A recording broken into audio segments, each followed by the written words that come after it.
Let me ease you into your first shift and help capture your first year on what to expect as a new grad nurse. I'm going to answer questions on how to deal with an unfit preceptor without rocking the boat, what to review specific for each specialty prior to starting, questions to ask, and more. Let's get started.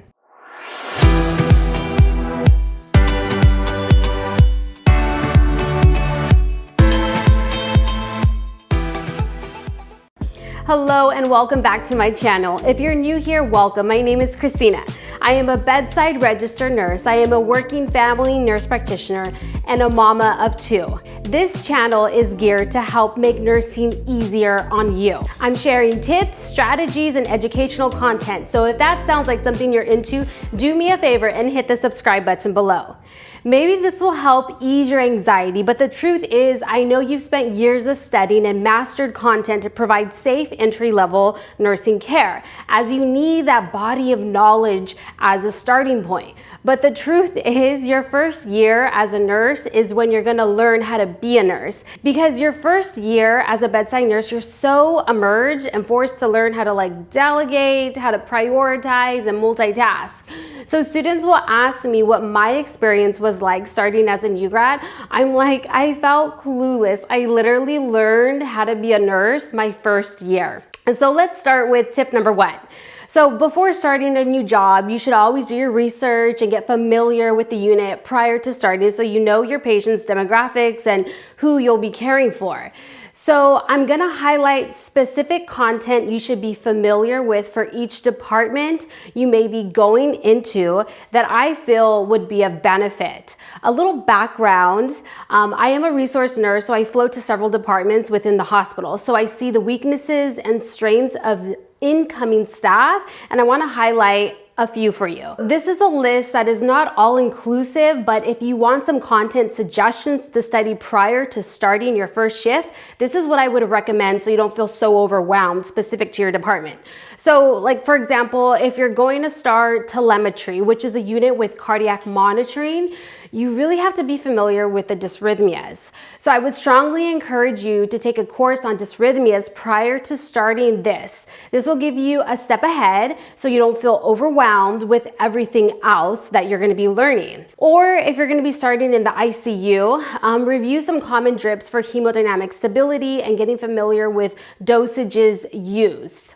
Or if you're starting in OB, review how to check a fundus and review vital sign parameters and how to check a heart rate for your newborn. Link above for the newborn infant. You also want to review meds like Pitocin, Methergin, magnesium sulfate, colace, prenatal vitamins, hepatitis B vaccine you'll be given, and Rocephin and Zidovudine. Or if you're going to the ER, be familiar with your rhythms and codes like code stroke, code blue, your STEMI, which is your myocardial infarction, and consider taking your ACLS and PALS prior to starting.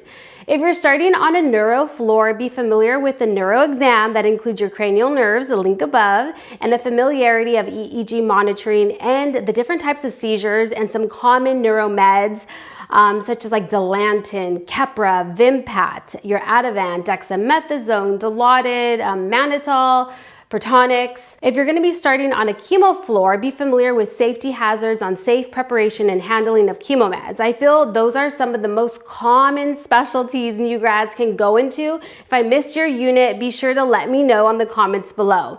So this list I compiled for you is something to have as a reference to review on as a general guideline. It is not all inclusive. See it as a good starting point. So take a deep breath. And as a disclaimer, the nurse that's going to be precepting you does not expect you to know everything. However, willingness to want to learn and helping others when you're able to go such a long way.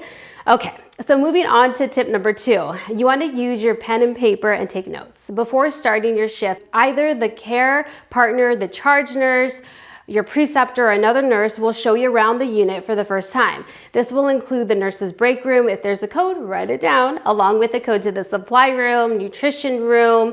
Write the code down if you have a tube station, which is used to transport specimens such as blood to the lab. Be sure to write that number down as well. So this is what I recommend. With all the codes and phone numbers, there's so much, compile a list that will also include your charge nurse's phone number for work and your preceptor's number, and add this to your badge. This will save you so much time because there are so many numbers to remember, and you don't want to be the nurse that says, what's the code again for the 15th time? So my personal thoughts are, I have so much to remember in my brain. I refuse to remember codes. So I just look at my badge, and if I happen to remember it, it's a win for me. So as a bonus, I'd recommend you add to your list also the extension to the pharmacy for inpatient and outpatient pharmacy. And I say outpatient because patients being discharged will have to pick up meds from the pharmacy prior to leaving home. So you want to confirm meds are ready for pickup prior for the patient leaving. So you'll need that number. Also, another one is radiology for x-rays. I'd also include phlebotomy when you need a lab draw, and the cafeteria, because when your patients are hungry, they want to eat and they're hungry. So moving on to tip number 3, get familiar with your supply room. There will be times when you need quick access to the supply room for some roll gauze and you can't find it. You've looked everywhere. So better to just get familiar with all your supplies so when it's needed, you can grab it quickly. So coordinate time for a scavenger hunt, I like to call it that. Spend some time getting comfortable with the supplies you have on your unit and where they belong. Tip number 4, now let's talk about how to deal with conflicts. So building a rapport with your preceptor and fellow nurses. I imagine you want to make a good impression and put forth your best effort. Keep in mind, if your preceptor was chosen to mentor you, they have been trained and are experienced and have a special teaching trait that sets them apart from everyone else. This should be the nurse where you feel so comfortable going up to and telling them your weaknesses and your fears, or asking them questions like, help me understand how to manage a chest tube, or can you help me do my wound care? I know I've done it before, but still not quite comfortable yet. These are true emotions to feel and to ask of during your training experience. If you feel like your preceptor makes you feel anxious or nervous or timid, and you've tried everything you can to handle the situation, speak with management. If you're unsure how to tell them, you can say something along the lines like, hey, my preceptor that I'm currently assigned, I greatly appreciate her efforts, but I would like to see if I can be precepted by an alternative nurse. Her teaching skill isn't a good fit for me, and I would prefer to work with another nurse. That way I can see how other nurses work, as this will help influence how I can better care for my patients at the bedside. You're not gonna hurt anyone's feelings. At the end of the day, if you don't speak up, it's only going to put you at a disadvantage. Management will appreciate your feedback and think, one, this employee, number 1, is honest. Number 2, is able to communicate effectively and prove she will be an advocate for patient care. And number 3 is showing persistence and grit. These are all traits I look for in potential employees or referrals. So by now, if you've come this far and really appreciate the content, be sure to subscribe. With that said, that leads me to tip number 5, bullying. Oh honey, it's real, and it's unfortunate that there are some nurses that would be so cold with new grads. I'd say it was more so the case 10 years ago when I started, but nurses now tend to speak up about it, and it is or should be a part of your annual training, so there's more awareness, and definitely one reason why nurses may leave bedside nursing. If this happens, speak up. Don't feel like you're gonna jeopardize your job and just gonna be quiet because you're new and you need a job. It's very likely the nurse that is bullying you has been disciplined in the past. It needs to be documented and made aware so there is a paper trail if it continues. After reporting, if you even feel that your voice wasn't heard, then you want to take it a step further and notify your union rep if you have one, or HR. So tip number 6, ask questions.